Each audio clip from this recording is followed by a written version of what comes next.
అనగా మనసులో ఏర్పడే బాధ. ఇది ఎవ్వరికి చెప్పరానటువంటి బాధలు కొంతమందికి ఉంటాయి. అవి ఎక్కడుంటాయంటే మనసులో ఉంటాయి. ఈ మనసులో ఉండి ఏం చేస్తాయంటే మనిషిని కృంగజేస్తాయి. ఎవరికి చెప్పుకోలేని పరిస్థితులు. వింటున్నావా దేవుని బిడ్డలారా? ఒకరికొకరు చెప్పుకోవాలంటే నన్ను ఏమనుకుంటారో తెలిస్తే,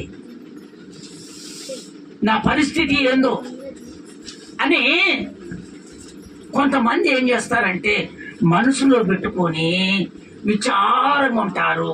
ఆ విచారంగా ఉన్నప్పుడు ఏదైనా పని చేద్దామంటే ఆ పని చేసా ఇష్టపడరు. ఏదా ప్రయాణికి వెళ్దాం అని అంటే ఇష్టపడరు. ఎందుకంటే తన మనసులో ఒక విచారం, ఒక దుఃఖం, అది ఎవరికి చెప్పుకోలేని పరిస్థితి. అందుకనే ప్రభు మనతో మాట్లాడుతున్నటువంటి మాటలు, ఆయన ఒకవేళ ఎవరైతే బాధతో ఉన్నారో, ఎవరైతే దుఃఖంతో బాధపడుతున్నారో, ఎవరైతే చింతతో దిగులు చెందుతున్నారో, నా ప్రభు అంటున్నారు, ఈ రోజు నుంచి నా దేవుడు మీలో ఉన్నటువంటి విచారం అంతా, ఆ మనసులో ఉన్నటువంటి దుఃఖం అంతా నా దేవుడు ఈ రోజు అన్ని తీర్చివేస్తున్నాడు. స్తోత్రం చెప్తారా ఒకసారి గట్టిగా? ఆయన ఖచ్చితంగా తీర్చివేస్తానన్న దేవుడు. ఆ దుఃఖము, నీ మనసులో ఉన్నటువంటి ఆ బాధ, ఇదిగో నా ప్రభు చెప్తున్నాడు, ఖచ్చితంగా ఆయన నీలో నుండి దాన్ని దూరపరిచాడు. స్తోత్రం చెప్తారా ఒకసారి గట్టిగా? అది చదవండి. దేవుని వాక్యంలోనికి మనం వెళ్తాము. దేవుని వాక్యంలోనికి మనం వెళ్తాం. సామెతల పుస్తకం 12వ అధ్యాయము 25వ వచనం. ఒకని హృదయము విచారములోని బాధ దాన్ని కృంగజేస్తుందట. ఏం చేస్తుందట? ఒకని హృదయములోని విచారము దాన్ని కృంగజేస్తుందట. మనిషిని కృంగజేస్తుంది. ఆ విచారము ఏం చేస్తుందంటే కృంగజేస్తుంది. మనిషి ఎవరికి చెప్పుకోలేక కృంగిపోతారు. చేతగాని పరిస్థితులు అయిపోతారు. ఇంకొంతమంది ఏం చేస్తారంటే ఈ అన్ని పాడు ఎవరికి చెప్పకుండా వెళ్ళి ఇంత మందు దాగి చనిపోతే అయిపోతుంది అనుకుంటారు. కొంతమంది మంది అంటే ఇంటి ఇంకా ఉరి పెట్టుకోవాలనిపిస్తుంది. ఇవన్నీ విచారం, బాధలు, తట్టుకోలేని పరిస్థితులు కుటుంబాలలో. ఆ విధంగా బాధపడుతున్నారని నా దేవుడు మీతో మాట్లాడుతున్నాడు. ఆ బాధలన్నీ ఇక తొలగిపోతున్నాయి అంటున్నాడు దేవుడు. ఇక నీ జీవితం కృంగినట్టుగా ఉండదు. కానీ దేవుడు చెప్పినట్టుగా మనం నడుచుకోవాలంట. అది కావాలి. దేవుడు చెప్పినట్టుగా కొంతమంది ఏం చేస్తారంటే వాక్యం విన్నప్పుడు, దేవుడు ఆ వాక్యం ద్వారా మేలు చేసినప్పుడు ఏం చేస్తారంటే తప్పించుకుంటారు. కొంతమంది ఏం చేస్తారు, అయ్యా నేను ప్రతి శనివారం ప్రతి ఆదివారం నా ఆరోగ్యం మంచుకుంటే ఇక దేవునికి నేను ఒక సాక్షి బిడ్డగా నిలబడతాను అని సాక్ష్యాలు చెప్తాను. స్తోత్రం చెప్తారా ఒకసారి గట్టిగా? తీర చూసేసరికే మళ్ళీ దేవుని మందిరంలో అవుపడరు. కారణం ఏంటంటే కొంతమంది జీవితాలు, ఈ జీవితాలన్నీ విచారమైనటువంటి. దేవుడు ఏం చేస్తా, అమ్మా నువ్వు చాలా విచారపడుతున్నావు, బాధలో ఉంటున్నావు అని ఆ అనారోగ్యాన్ని దేవుడు తొలగిస్తాడు. ఆ బాధ ఎందుకు వస్తుందండో ఆ బాధను బట్టి దేవుడు ఆ బాధను తొలగిస్తాడు. తొలగించిన తర్వాత ఏమైపోతుందంటే అప్పుడు హుషారు వచ్చేసి, అయ్యా నా సన్నిధి నేను వదిలిపెట్టి నేను ఎక్కడికి వెళ్ళనయ్యా అంటారు. మంచిగా కానీ ఏం చేస్తారంటే ఇక రాను రాను భక్తి చెడిపోతుంది. ఈ చెడిపోయినప్పుడు ఏం చేస్తుందంటే ఆ కృంగ చేసే జీవితాన్ని తనంతట తానే తీసుకొని వస్తారు. స్తోత్రం చెప్తారా ఒకసారి గట్టిగా? ఈ కృంగిపోయే జీవితాన్ని ఎవరు తీసుకొస్తున్నారు? దేవుడు తీసుకొస్తున్నాడా? అసలు దేవుడు నిన్ను రక్షించాలనే ఉన్నాడా, లేక నేను పాడు చేయాలని ఉన్నాడా? అమ్మ వినండి, ఇక్కడ దైవజనుడిని దేవుడు ఏర్పాటు చేసుకున్నాడు, అవునా కాదా? మరి దైవజనుడు మీ కుటుంబాలు పాడు కావాలని కోరుకుంటాడా, మంచి కావాలని కోరుకుంటాడా? మంచి కావాలని అమ్మా మంచి కావాలనే కోరుకుంటాడు. అంతేనా కాదా? ఏదైనా ఉంటే దేవుడే చూసుకుంటాడమ్మా, స్తోత్రం అంటారు. ఏమంటారు? అంతేనంటారా, ఇంకేమనంటారా? ఒక కుటుంబాన్ని యేసు ప్రభు ఆశీర్వదించాలని, ఆ కుటుంబాన్ని రక్షించాలని, ఆ కుటుంబంలో ఉన్నటువంటి ఆ విచారణ బాధలు తొలగించాలనేమో దేవుడు కోరుకుంటాడు. కానీ ఈ సాతానుడు ఏం చేస్తాడంటే ఆ దేవునికి ఈ దైవజనునికి వ్యతిరేకమైనటువంటి అన్ని దేవుడు తీసుకొస్తాడు. ఎవరు తీసుకొస్తాడు? ఇవన్నీ సాతానుడు తీసుకొస్తాడు. అయితే మీ మనసులో మీరేమనుకుంటున్నారంటే, అయ్యా దైవజనుడు మాతోటే ఈ విధంగా చేస్తున్నాడనే మీరు అనుకుంటున్నారు. అవన్నీ తప్పు. దేవుని బిడ్డలారా, ఈరోజు జీవితాలు కృంగిపోతున్నాయంటే కారణం ఏంటంటే, నీవు దేవుడు మేలు చేసినప్పుడు ఆ మేలును బట్టి సంతోషంగా కృతజ్ఞతంగా దేవుని మందిరంలో నువ్వు నిలబడట్లేదు. చెప్పిన మాటలన్నీ విని నీ జీవితాన్ని కృంగ చేసుకుంటున్నావు. అప్పుడు బాధలు వచ్చేస్తున్నాయి. ఏం కాదు ఉండా ఈరోజు అంటే నువ్వేం చేస్తున్నావు అంటే ఉండిపోతుంది. స్తోత్రం చెప్తారా ఒకసారి గట్టిగా? చదవండి సామెతల పుస్తకము 12వ అధ్యాయము 25వ వచనం. ఒకని హృదయములోని విచారము దాన్ని కృంగజేయును దయగల మాట దాన్ని సంతోషపెట్టును. వాణ్ణి సంతోషపడతాడు.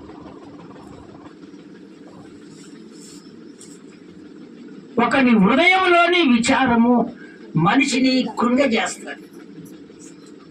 ఎంత పని చేద్దామన్నా కానీ చేయబుద్ధి కాదు. ఎటన్నా దేశాలు పట్టుకొని వెళ్ళిపోదాం అనిపిస్తుంది. బాధలు తట్టుకోలేక, ఇంట్లో పరిస్థితులు, ఇంట్లో బాధలు, కుటుంబం అంతా బాగానే ఉంటుంది. వాడు ఒక్కడే దుర్మార్గుడు ఉంటాడు. వాడు ఏం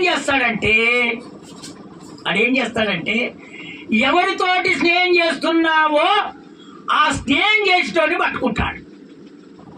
స్తోత్రం చెప్పలేదు ఒకసారి గట్టిగా? నువ్వు కృంగిపోవాలంటే నిన్నేం చేయాలంటే నీ పిల్లనో పట్టుకోవాలి, లేదంటావా నీ పిల్లగాన్నో పట్టుకోవాలి, లేదంటావా నీకు కావలసినటువంటి బంధువులనే పట్టుకోవాలి. అప్పుడు నేను చెప్పినట్టుగా నువ్వు వింటావా వినవా? స్తోత్రం చెప్తారా ఒకసారి గట్టిగా? ఈ రోజులలో దేవుని వదిలిపెట్టి నువ్వు మనుషుల మాటల ద్వారా సాతాను ఉచ్చులో పడి నువ్వేం చేస్తున్నావు అంటే నీ జీవితంలో నువ్వు కృంగిపోతున్నావు. ఆ బాధంతా నీ ఒంటిలోకి నువ్వు తెచ్చుకుంటున్నావు. ఇవన్నీ కృంగిపోవటానికి కారణం ఏంటో తెలుసా? నీ హృదయంలో ఉన్నటువంటి విచారం. నా ప్రభు అంటున్నాడు, ఆ విచారము నేను కొట్టివేస్తానంటున్నాడు. స్తోత్రం చెప్తారా ఒకసారి గట్టిగా? ఇంకొకసారి గట్టిగా చెప్తారా? ఇక నీ జీవితము కృంగిపోదంటున్నాడు దేవుడు. అయితే మనం ఏ విధంగా ఉండాలి అంటే దేవుడు చెప్తున్నాడు, ఆ కింది మాట దయగల మాట దాన్ని సంతోషపెట్టును. దయగల మాట దాన్ని సంతోషపెడుతుంది. నీ హృదయంలో ఉన్నటువంటి ఇదిగో దేవుని మాటలు వింటావే, అప్పుడు నీకేమొస్తుందంటే దయ వచ్చేస్తుంది. దయ కలిగినటువంటి మాటలు ఎప్పుడు వస్తాయంటే అండర్స్టాండ్. నీ మందిరాన్ని వదిలిపెట్టావు అంతే. ఎప్పుడు ఆరాధన ఎన్ని గంటలకే? నువ్వు పనిలోకి వెళ్ళినా కూడా నీ మనసు అంతా ఆరాధన మీదనే ఉంటుంది, నీ జీవితం అంతా ఆరాధన. ఇదంతా ఏ విధంగా? దయ కలిగిన మాటల ద్వారా, దేవుని మాటలు నీ హృదయములో సాపిగా విన్నప్పుడే, సాపిగా ఆ వాక్యాన్ని నీ హృదయంలో చేర్చుకున్నప్పుడే దయ కలుగుతుంది నీలో. లేకపోతే నీ హృదయము కరిగిపోదు. ఆ దయ కలిగినటువంటి మాటల ద్వారా నీ కుటుంబము సంతోషం కలుగుతుంది. స్తోత్రం చెప్తారా ఒకసారి గట్టిగా?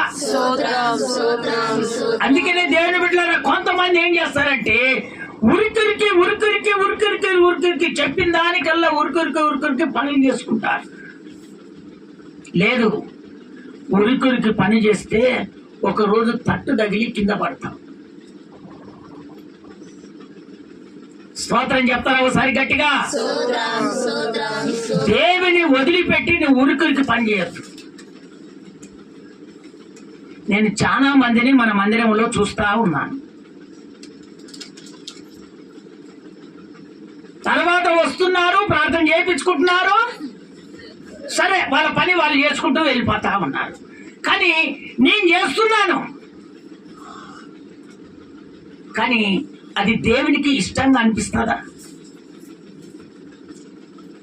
2 నెలలకోసారి మందిరానికి వచ్చి, నెలకొకసారి నువ్వు మందిరానికి వచ్చి నీలో దయ దాక్షణ్యము ఉంటుందా? దయ కలిగినటువంటి గుణము నీలో ఉంటుందా? ఇవన్నీ ఎక్కడ ఉంటాయి? దేవుని మందిరములో దయ కలిగినటువంటి మాటలు ఉంటాయి. ఎందుకంటే దేవుని మందిరములో దేవుడు ఉంటాడు గనక, దేవుని బిడ్డలు 6 రోజులు పనిచేసి 7వ రోజు విశ్రాంతి తీసుకోమని చెప్పాడు గనక, ఆ విశ్రాంతి దినములో అక్కడ నీకు దయ కలిగిన మాటలు వస్తాయి. నీ జీవితం కృంగిపోదు. ప్రతి ఆదివారం దేవుడు నీతో మాట్లాడుతూ ఉంటాడు. నీ జీవితం కృంగిపోకూడదని ప్రతి ఆదివారం దేవుడు మాట్లాడుతూ ఉంటాడు. ఇంకొంతమంది ఏం చేస్తాడు? సెల్లు ఫోన్లో ఆయనేమో మాట్లాడతాడు. బాధ ఉన్నప్పుడేమో అయ్యగారు అంటారు. స్తోత్రం చెప్తారా ఒకసారి గట్టిగా? ఇంకొకసారి గట్టిగా చెప్తారా? ఈ బాధ పోయిన తర్వాత నువ్వు ఓడువా? అసలు నువ్వు ఓడువు.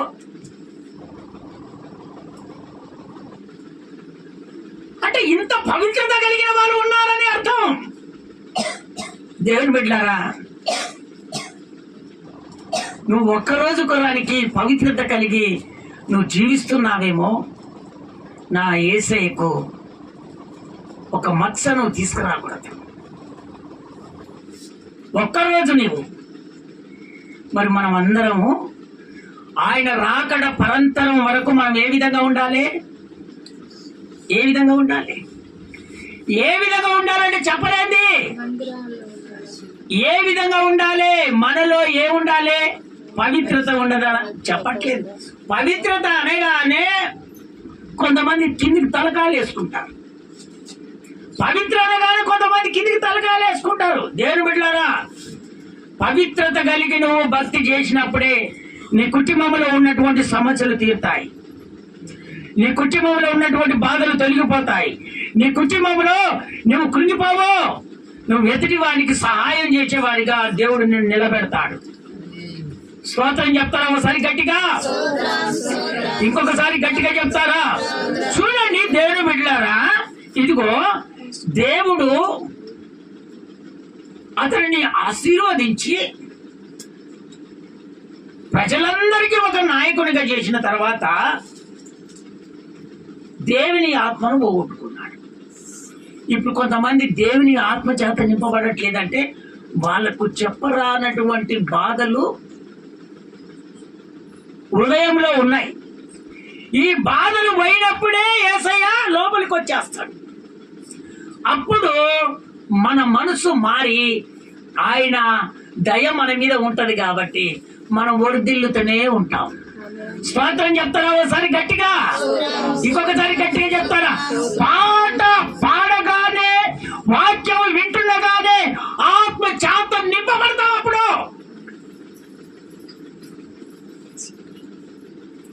అయితే భక్తి నువ్వు ఏ విధంగా చేస్తున్నావో ఇప్పుడు చూడు. ఆత్మ పొందుకున్నటువంటి ఆ దేశాన్ని పరిపాలించినట్టుగా దేవుడు చేసినటువంటి ఆ మనిషి ఏమైపోయాడో తెలుసా? లాస్ట్కు దేవుడే తన ఆత్మను ఇతని మీద నుంచి నేను తీసివేస్తాను. వద్దా, ఈ కుటుంబంలో నా ఆత్మ నిలబడకూడదు. నేను పరిశుద్ధిని గనక, నేను పరిశుద్ధత కలిగి జీవిస్తున్నాను గనక నా ఆత్మ ఆ కుటుంబంలో ఉండకూడదు, అతనిలో ఉండకూడదు. దేవునికి అంత కోపం వచ్చేసింది. అందుకనే దేవుని బిడ్డలారా, కొంత భక్తి చేసినంత మాత్రాన దైవజనుని వింటున్నారా, దేవుని బిడ్డలకి వ్యతిరేకంగా మాట్లాడకూడదు. స్తోత్రం చెప్తారా ఒకసారి గట్టిగా? నీవేమో నీ మనసులో అనుకుంటున్నావు, నీ ఇంట్లో అనుకుంటున్నావు, కానీ నా దేవునికి అంత తెలిసిపోద్ది. స్తోత్రం చెప్పలేదు ఒకసారి గట్టిగా చదవండి. 1 సామెలు పుస్తకం 16వ అధ్యాయము 14వ వచనం. 16వ అధ్యాయము 14వ వచనం. యెహోవా ఆత్మ సౌలును విడిచిపోయి, ఇదిగో విను, యెహోవా ఆత్మ సౌలును విడిచిపోయి యెహోవా యొద్ద నుండి దుర్మార్గత ఒకటి వచ్చి అతన్ని ప్రేరేపింపగా అతని ప్రేరేపించింది. దుర్మార్గత ఏంటిది ఉందమ్మా? దురాత్మ ఉందా? దుర్మార్గత ఉందా? దురాత్మ ఒకటి. నువ్వు ఏమని చదివావు? దుర్మార్గత అని చదివావు. స్తోత్రం చెప్తారా ఒకసారి గట్టిగా? మళ్ళీ రిపీట్ చేయ, మాట రిపీట్ చేయి. యెహోవా ఆత్మ సౌలును విడిచిపోయి యెహోవా యొద్ద నుండి దురాత్మ ఒకటి వచ్చి అతన్ని ప్రేరేపింపగా వచ్చు. ఎవరిని ప్రేరేపించింది? సౌలును. ఈ సౌలును మొట్టమొదటిగా దేవుడు కోరుకున్నాడు. స్తోత్రం చెప్తారా ఒకసారి గట్టిగా? ఇతడైతేనే నా కుటుంబంలో ఉన్నటువంటి నా బిడ్డలందరినీ ఇతడైతేనే సాపిగా నడిపించగలడు, వాళ్ళ కొరకు తన ప్రాణము పెట్టగలడు, ఆ కుటుంబాల కొరానికి కనురెప్పల అనుదినము నాకు ప్రార్థన చేయగలడు, ఇతడైతేనే నాకు ఇష్టడుగా ఉంటాడని దేవుడు అతనిని ఎక్కడో ఉంటే, ఈయన ఎవరో తెలుసా? సౌలు. గాడిదలు కాచుకునే వాళ్ళు, వాళ్ళ నాన్నకు గాడిదలు ఉన్నాయి. అమ్మా వింటున్నారా? గాడిదలు పోయాయి, ఆ గాడిదలు తోలుకోరా అని చెప్పాడు. అయితే దేవుని కను దృష్టి అతని మీద పడింది. దేవుని బిడ్డలారా, ఈ రోజు దేవుని కను దృష్టి మీ మీద ఎందుకు పడట్లేదు? స్తోత్రం చెప్తారా ఒకసారి గట్టిగా? దేవుని కను దృష్టి మీ మీద ఎందుకు పడట్లేదు అంటే, నీలో ఏదో ఒకటి లోపము ఉన్నట్టుగా దేవునికి తెలిసిపోయింది గనక, అందుకనే దేవుడు నిన్ను ఏర్పాటు చేసుకోలేకపోతున్నాడు. ఆ బలము కొంచెం తగ్గిపోతుందంటే కారణం ఏందో తెలుసా? నీలో ఏదో ఒకటి చెప్పరానటువంటి బాధ నిన్ను కృంగజేస్తుంది గనక, ఆ బాధని నువ్వు తొలగించుకుంటే దేవుడు నిన్ను ఇదిగో సంతోషముగా దేవుడు నిన్ను నీ కుటుంబాన్ని ఆశీర్వదిస్తాడు. స్తోత్రం చెప్తారా ఒకసారి గట్టిగా? ఇంకొకసారి గట్టిగా చెప్తారా? అందుకనే దేవుని బిడ్డలారా, దేవుడు మనతో మాట్లాడుతున్నటువంటి మాటను మనం జాగ్రత్తగా మనం వింటున్నాం. ఈ దురాత్మ ఎప్పుడైతే సౌలుకు వెంబడించిందో, ఆ సౌలు యుద్ధానికి వెళ్దామన్నా భయం భయం భయం భయం, బాధ. కొంతమందికి పని చేద్దామన్నా భయమే, కొంతమందికి ఎక్కడికైనా వెళ్దామన్నా భయమే, కొంతమందికి ఇదిగో ఏదో ఒకటి దక్కించుకుందామని వెళ్దామన్నా కానీ భయమే. ఎందుకంటే దేవుని ఆత్మ పోయింది. చూడండి దేవుని బిడ్డలారా, కొంతమంది దేవుని ఆత్మ పొందుకున్నప్పుడు కుటుంబములో ఎంత హుషారుగా ఉంటారో తెలుసా? వాళ్ళు చేసిన కన్నీటి ప్రార్థన ద్వారా ఆ కుటుంబం అంతా రక్షించబడతారు. ఆ కుటుంబంలో ఏ అనారోగ్యం రాదు, ఆ కుటుంబంలో ఏ సమస్య రాదు. ఎప్పుడైతే దేవుని ఆత్మ పోతుందో ఆ కుటుంబానికి అంత బాధలు వచ్చేస్తాయి, దుఃఖాలు వచ్చేస్తాయి. అందుకని నా ప్రభు చెప్తున్నాడు, ఒకవేళ దేవునికి ఇష్టడుగా మీరు బ్రతకట్లేదేమో ప్రభు చెప్తున్నాడు, ఈ రోజు నుంచి నీ బాధ తొలగించటానికి నేను వచ్చాను. నువ్వు కృంగిపోకూడదని నా దేవుడు కోరుకుంటున్నాడు. నీవు మొదటి స్థితికి నువ్వు రావాలి, మళ్ళీ మొదటి ఆత్మను నువ్వు పొందుకోవాలి. ఆ ఆత్మను పొందుకున్నప్పుడే నజరేయుడైన యేసు నీ కుటుంబములో నివసిస్తాడు. స్తోత్రం చెప్తారా ఒకసారి గట్టిగా? ఇంకొకసారి గట్టిగా చెప్తారా? అందుకనే దేవుని బిడ్డలారా, మీరు మీ కుటుంబాలు కృంగిపోకూడదు. ఇదిగో రాజును ఏర్పాటు చేసుకున్నటువంటి రాజు దగ్గరికి వెళ్ళి దేవుడు బయటకు వచ్చాడంటే మరి మనం ఎంత? అందుకనే ఒకవేళ ఏదైనా మాట్లాడుతుండొచ్చు, దాన్ని ఏం చేసుకోవాలంటే నీవు దేవుని దగ్గర పశ్చాత్తాపడి నన్ను క్షమించు ప్రభు అని నువ్వు ప్రభుని అడిగినట్టయితే వాళ్ళ పూర్వ స్వభావాన్ని దేవుడు నీకు అనుగ్రహిస్తాడు. స్తోత్రం చెప్తారా ఒకసారి గట్టిగా? ఇంకొకసారి గట్టిగా చెప్తారా? చదవండి. 1 సామెలు పుస్తకమే 16వ అధ్యాయం 23వ వచనం ఒక్కసారి చదివి వినిపిస్తారా నాన్న? దేవుని యొద్ద నుండి దురాత్మ వచ్చి సౌలును పట్టినప్పుడెల్లా దావీదు సితార చేత పట్టుకొని వాయింపగా దురాత్మ అతనిని విడిచిపోయేను. స్తోత్రం చెప్తారా ఒకసారి గట్టిగా? అతడు సేదదీరి బాగాయాడు. దురాత్మ పోతేనే బాగవుతాడు, మనిషి బాధలన్నీ తొలగిపోతాయి. అప్పుడు దేవుడు ఏం చేశాడంటే, ఇదిగో ఈ రాజు దగ్గర, ఈ సౌలు దగ్గర నేను ఉండకూడదని దేవుడు తన మనసులో అనుకొని మళ్ళీ ఏం చేశాడో తెలుసా? దేవుడు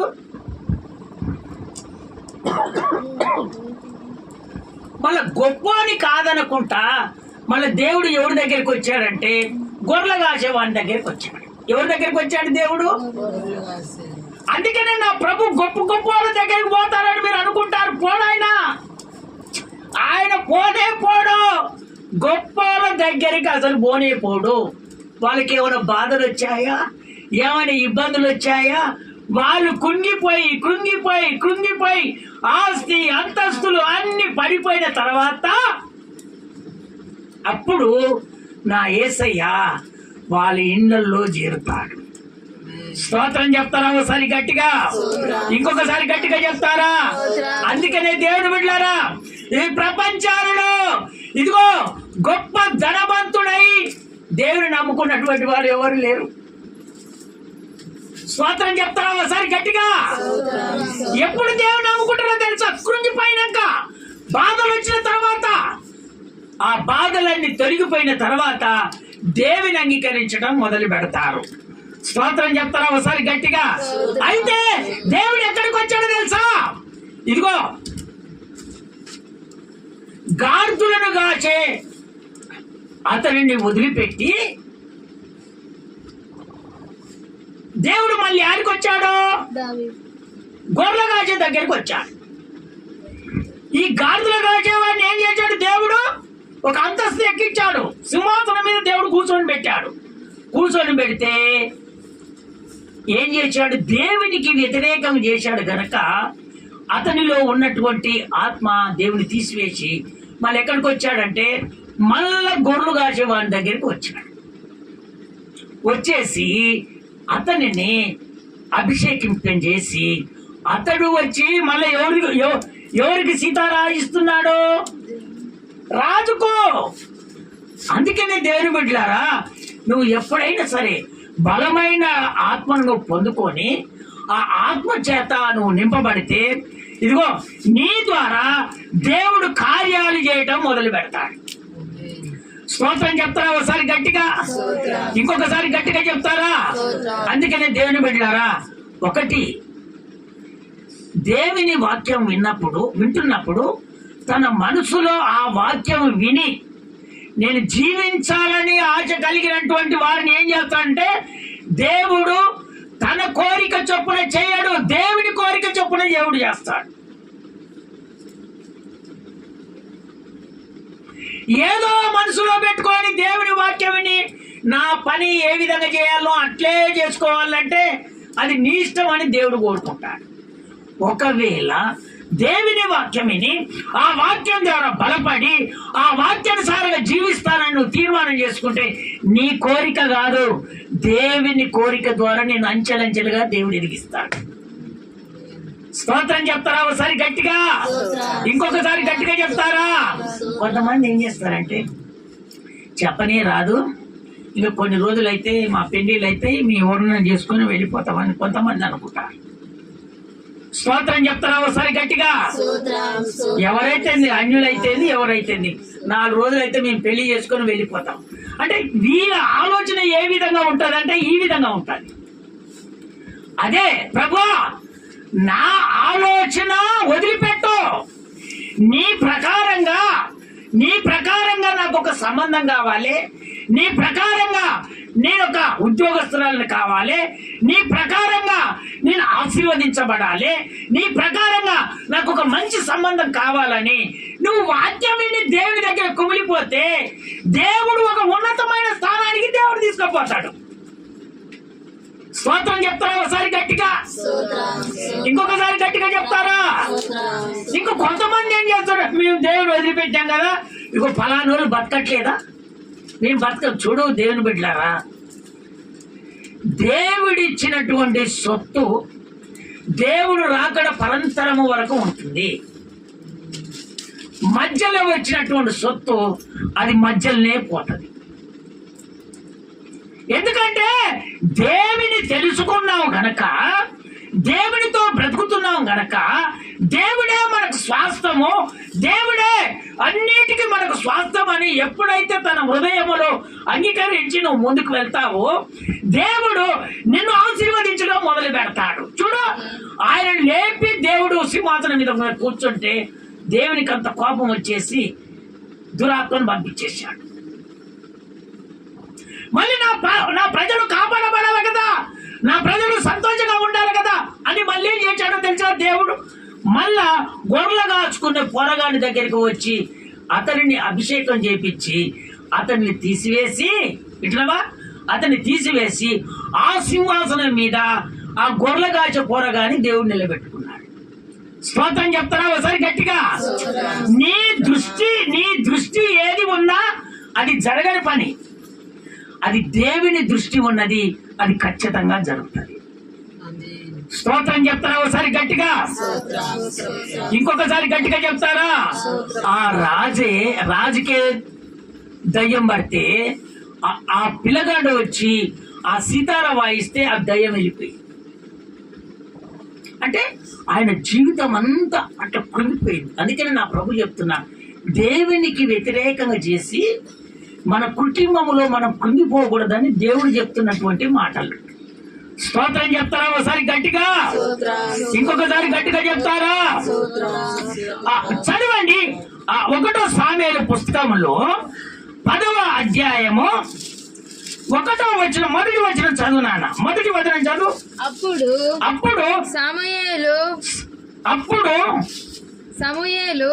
1వ సామెయేలు 10వ అధ్యాయము 1వ వచనం చెప్పు. అప్పుడు అప్పుడు సమూయేలు తైలపు బుట్టి పట్టుకొని సౌలు తల మీద తైలము పోసి అతని ముద్దు పెట్టుకొని యెహోవా అభిషేకించి తన స్వాస్థ్యము మీద అధిపతిగా నియమించి ఉన్నాడు అని చెప్పి నాకు సెలవిచ్చెను. నాకు ప్రభు సెలవిచ్చాడు. అందుకనే దేవుని బిడ్డలారా, కొన్ని విషయాలలో మనము దేవునికి నమ్మకంగానే ఉంటున్నాం. ఆ నమ్మకంగా ఉన్నప్పుడు దేవుడు అతన్ని ఏర్పాటు చేసుకున్నాడు. దేవుడే ఏర్పాటు చేసుకొని ఒక ప్రవక్తను పంపించి అభిషేకం చేయించాడు. దేవుని ఆత్మ అతని మీదకి దిగింది. ఎవరి? సౌలు మీదకి. కొంతమంది ఏం చేస్తారంటే సడన్ గా భక్తి ఫస్ట్ లో వచ్చినప్పుడు భక్తి ఎంత భక్తి చేస్తామంటే కన్నీరు కార్చి ప్రభు ఇచ్చిన దాకా వదిలిపెట్టకుండా ప్రభు పాదాలు పట్టుకొని ఉంటారు. ఎవరైనా అమ్మా దేవునికి ఏం ప్రార్థన చేస్తాం, పక్కకు పోయి ఆ విధంగా అందరూ పోతున్నారు, మనం బోధం పాలంటే లేదు, నా దేవుడు నాకు చేస్తాడు, నా దేవుడు నాకు చేస్తాడు. ఇలా ఎవరో దేవుని అనుసారంగా నడిచేవాళ్ళు, దేవుని దయ పొందుకున్నటువంటి వారు, దేవుని ఆత్మ చేత నింపబడినటువంటి వారు, దేవుని ప్రణాళిక చొప్పున నడిపించబడిన వారు, దేవుని ఐక్యతలో నిలబడినటువంటి వారు, దేవుడు లేదు అనే వాళ్లకు సాక్షి బిడ్డలుగా నిలబెట్టే వాళ్ళు. స్తోత్రం చెప్తారా? ఒకసారి గట్టిగా, ఇంకొకసారి గట్టిగా చెప్తారా? అలాంటి కోరుకున్నటువంటి ఆ సౌలునే దేవుడు విసర్జించి ఇదిగో దావీదును దేవుడు ఏర్పాటు చేసుకున్నాడు. అందుకనే దేవుని బిడ్డలారా, దేవునికి మనము ఇష్టంగా బ్రతకకపోతే దేవుడు ఏం చేస్తాడంటే ఇష్టం అయినటువంటి వారిని దేవుడు సిద్ధపరచుకుంటాడు. స్తోత్రం